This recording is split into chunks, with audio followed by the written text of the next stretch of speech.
Hi hello నమస్తే welcome to Suman TV. నేను మీ సుకుమారి. So మన ఒంగోలులోని బివి సుబ్బయ్య హై స్కూల్ గురించి ప్రతి ఒక్కళ్ళు తెలిసిందే. సో అందరం వింటూ ఉన్నాం ఆ స్కూల్ యొక్క గొప్పతనం గురించి. అక్కడ చదువుకున్న ప్రతి ఒక్కరికి జీవితం ఏంటో నేర్పిస్తుందని చెప్పి విన్నాము. సో దాని గురించి క్లియర్ గా ఈ రోజు మన ముందు అయితే కరెస్పాండెంట్ కోట్లింగం సార్ అయితే ఉన్నారు. ఒకసారి క్లియర్ గా ఈ స్కూల్ గురించి తెలుసుకుందాం. సో నమస్తే సార్. మేము ఈ స్కూల్ గురించి ప్రతి ఒక్కరి దగ్గర వింటున్నాము. ఈ స్కూల్లో చదువుకున్న వాళ్ళు చాలా ఉన్నత స్థాయిలో ఉన్నారని చెప్పేసి విన్నాం. అసలు ఈ స్కూల్ ఎప్పుడు స్టార్ట్ చేశారు ఒకసారి మీ మాటలు?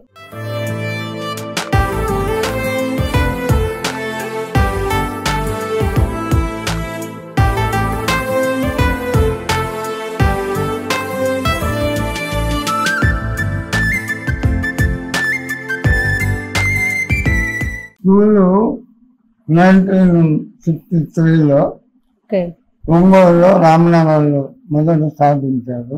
సుబ్బయ్య మాస్టర్ గారు అంతకుముందు వేరే స్కూళ్ళలో పనిచేశాడు. అక్కడ పద్ధతులు నచ్చక విద్యార్థి స్వయంగా తనే స్వయంగా పుస్తకాలు చదివి టెక్స్ట్ బుక్ చదివి ఆన్సర్లు స్వయంగా రాసే స్థితిలో ఉండేట్లా ఆ లక్ష్యంతో ఆయన స్కూల్ స్థాపించాడు. ప్రతి విద్యార్థి మీద కేంద్రీకరించి విద్యార్థుల్ని అభివృద్ధిలోకి తీసుకురావాలనే దృష్టితోటి ఆయన స్కూల్ స్థాపించాడు. తర్వాత ముఖ్యంగా లాభ నష్టాలు లేకుండా, నష్టం లేకుండా లాభం లేకుండా వాళ్ళ డబ్బులు వాళ్ళకే ఉపయోగించాలనే దృష్టితో అనే లక్ష్యంతో ఆయన స్థాపించాడు. అప్పుడు మొదలు స్థాపించినప్పుడు దాదాపు 45 మంది విద్యార్థులు ఉండేవాళ్ళు. 45 మంది అప్పుడు 1963లో 45 మంది ఉండేవాళ్ళు దాదాపు. తర్వాత అది ఇప్పుడు దాదాపు కొన్ని వందల వరకు ఎదిగింది. ఇదంతా ఆయన కృషి మీదనే జరిగింది. ఈనాటికి కూడా అదే లక్ష్యంతో స్కూల్ నడుపుతున్నాము. హాస్టల్ మీద లాభాలు లేకుండా, అదే సమయంలో నష్టాలు కూడా లేకుండా నడుపుతున్నాము. అంటే మేము ఎన్నో స్కూల్స్ చూసాం సార్, కానీ ఒకే పద్ధతిగా ఇన్ని సంవత్సరాలు 62 సంవత్సరాల నుంచి ఎవరు రన్ చేయలేదు. ఒకే పద్ధతిలో ఎడ్యుకేషన్ కానీ, ఫుడ్ కానీ, సో హాస్టల్ కానీ ఇదే తక్కువ ఫీజుతో మన ఏరియాలోనే మన సుబ్బయ్య స్కూల్ మాత్రమే సార్ తక్కువ ఫీజు. సో అది కూడా ఇప్పటికి కూడా మీరు కంటిన్యూ చేస్తున్నారు. ఎలా సార్ అది ఎంత సాధ్యమైందంటే, మొదట మనం దాని మీద లాభాలు ఆశించకుండా, అవును, అదే సమయంలో మన స్కూల్ నడపడానికి ఎంత అవసరం ఉంది, టీచర్లకి వేతనాలు అవన్నీ ఇస్తూ అవసరమైన ఇది బిల్డింగులు లేకపోతే ఫర్నిచర్ ఇవన్నీ వాటెవరికే తీసుకుంటూ వాళ్ళ జీతాలు ఇస్తూ మనం ఆ విధంగా కృషి చేస్తే మనం విద్యార్థులకి సేవ చేయగలుగుతాం. అందువల్లనే ఆ లైన్ మీదనే ఇప్పుడు దాకా కృషి చేస్తున్నాం కాబట్టి ఆ స్కూల్ నడుస్తాం. అంటే ఇప్పుడు సుబ్బయ్య సార్ అంటే ఆ లక్ష్యంతో ముందుకు తీసుకొచ్చారు, అలానే రన్ చేయాలనుకుంటున్నారు. సో మీకేమవుతారు సార్ సుబ్బయ్య సార్? మా చిన్న ఆయన. సో మీరు ఎందుకు సార్ మీరు ముందుకు వచ్చి అదే పద్ధతిని ఎందుకు కొనసాగిస్తున్నారు? అంటే సుబ్బయ్య సార్ అంటే ఆ లక్ష్యం ఉందని చెప్పి ముందుకు వచ్చారు సార్, మీరు కూడా అలానే కొనసాగిస్తున్నారు. కారణం ఏంటి సార్? అంటే నాకు ఆయన చిన్నప్పుడే నా విద్యకి బాగా తోడ్పడ్డాడు. తర్వాత సన్నిధి బాగా ప్రేమగా ఉండేవాడు. భవిష్యత్తులో స్కూల్ ఇట్లా నడపాలని చెప్పేవాడు. Inspired. I was inspired by them. So ఈ రోజు మీ చిన్న చెప్పిన మాటలు గుర్తించుకొని అదే పద్ధతిలో నడుపుకున్నాం. ఈనాటికి కూడా హాస్టల్ నో లాస్ నో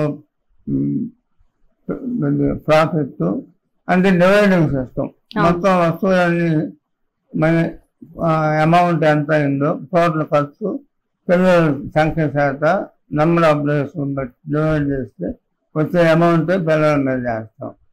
అందువల్ల అది ఒకటను టీచర్ సెక్షన్కి లిమిటెడ్ స్ట్రెంగ్త్ పెడతాం. అందువల్ల అదే లాభాపేక్ష ఎప్పుడైతే ఉండదో అప్పుడు సంస్థ విద్యార్థుల కోసం నడుస్తుంది. అవునవును సార్. నిలబడి ఉంది అవును. అది.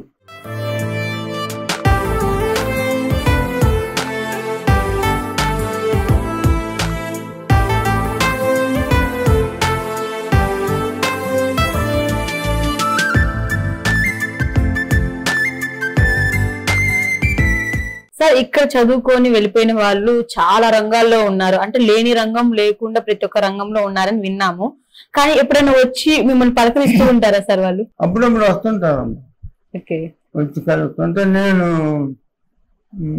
2001 దాకా ఇంజనీర్గా పనిచేశాను. ఓకే. ఇరిగేషన్ డిపార్ట్మెంట్లో. ఓకే. అప్పటి నుంచి చూస్తున్నాను రిటైర్ అయినాక.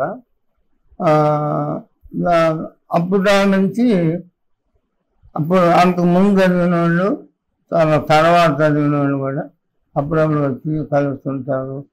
వాళ్ళు కూడా వచ్చి మొన్నే మీరు రాబోయే ముందే ఒక వారం 10 రోజుల ముందు వచ్చి 1997 బ్యాచ్ 10th క్లాస్ వాళ్ళు మనందరూ ఇప్పుడు లాయర్లు, డాక్టర్లు, ఇంజనీర్లు, ఎక్కువ మంది సాఫ్ట్వేర్ ఇంజనీర్లు ఉన్నారు, టీచర్లు అని అనువృత్తుల్లో ఉన్నవాళ్ళు. దాదాపు అప్పుడు 300 మంది ఉండేవాళ్ళు 10th క్లాస్కి. 170 మంది వచ్చి గట్టుదలు అనే పేరు రీసెంట్ గా పెట్టారు సార్. ఇప్పుడు అదొక ఇదే అయిపోయింది. అవునవును సార్.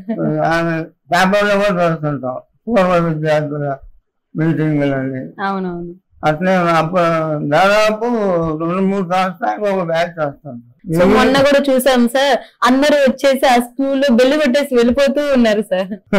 మొన్న చూసాము, అంటే మనం వెళ్ళినప్పుడు స్కూల్ దగ్గరికి పూర్వ విద్యార్థులు వస్తూ ఉన్నారు సార్. రావడము, అసలు అక్కడికి వెళ్ళి బెల్లు కొట్టి అంటే అవన్నీ చూసి వాళ్ళు హ్యాపీగా ఫీల్ అవుతున్నారు. ఆ స్కూల్ యొక్క గుర్తు చేసుకొని మీ దగ్గరికి రావడం నిజంగా చాలా హ్యాపీగా ఉంది సార్. అసలు సార్ మరి బివి సుబ్బయ్య హై స్కూల్లో ఎడ్యుకేషన్ గురించి చెప్పాలంటే మీ మాటల్లో సార్. నేను టెక్స్ట్ బుక్ చదివిస్తామమ్మా. ఓకే. వాళ్ళకుండే చదివినాక మళ్ళీ వాళ్ళకుండే డౌట్స్ కూడా ఉపాధ్యాయులు క్లియర్ చేస్తారు. ప్రతి విద్యార్థి మీద మేము కేంద్రీకరిస్తాం కాబట్టి మేము విద్యార్థుల 10వ తరగతి విద్యార్థుల పరీక్షా ఫలితాలు ప్రకటించేటప్పుడు వాళ్ళ యావరేజ్ మార్కు ఇవ్వగలుగుతున్నాం. ఈ సంవత్సరం అంటే 2025 సంవత్సరం మార్చిలో జరిగిన 10వ తరగతి పబ్లిక్ పరీక్షలో మా సగటు మార్కు 600లకు గాను 483.31 మార్కులు. దీన్ని బట్టి మా కృషిని మీరు ప్రజలు అర్థం చేసుకోవచ్చు. ప్రతి విద్యార్థి మీద మా ఉపాధ్యాయులు కేంద్రీకరించబట్టే ఈ విజయాన్ని మేము సాధించగలిగాం. సార్ మరి సుబ్బయ్య స్కూల్ అంటేనే ఫుడ్ విషయంలో వచ్చే లెక్క సాంబార్ అని ఒక బ్రాండ్ గా నిలిచిపోయింది. సో ఎక్కడ బయట చూసినా సుబ్బయ్య స్కూల్లో సాంబార్ రైస్ సూపర్ ఉంటుందని చెప్పి అంటున్నారు. ఏంటి సార్ ఆ ఫుడ్ గురించి ఒకసారి చెప్పరా? ఏం లేదమ్మా, ఇప్పుడు పిల్లలకి అది ఎదిగే వయసు. అవును. ఆ వయసులో మనం వాళ్ళకి పౌష్టికాహారం ఇవ్వాలి. అందుకని అన్ని విటమిన్లు ఉండేట్లా, విటమిన్లు ఇంకా మిగతా ఐటమ్స్ ఉండేట్లా అన్ని ఐటమ్స్ కలుపుతాం ఫుడ్లో. ఇప్పుడు సాంబార్ ఒకటే కాకుండా ఇంకా కూరగాయలు కానీ పాలు కానీ అన్నీ కలిపి వాళ్ళ పౌష్టికాహారం ఇస్తాము. అందువల్లే ఈ పిల్లలు ఆరోగ్యంగా ఉంటారు. పిల్లలు ఆరోగ్యంగా ఉంటే వాళ్ళ గ్రహణ శక్తి పెరుగుతుంది. అది కూడా మా ఫలితాలుగా అది కూడా ఒక కారణం. పౌష్టికాహారం ఇవ్వటం కూడా ఒక కారణం. సార్ మీ విలువైన సమయాన్ని కేటాయించి బివి సుబ్బయ్య హై స్కూల్ గురించి ఇంత గొప్పగా వివరించినందుకు థ్యాంక్ యూ సార్. థ్యాంక్స్ అమ్మా.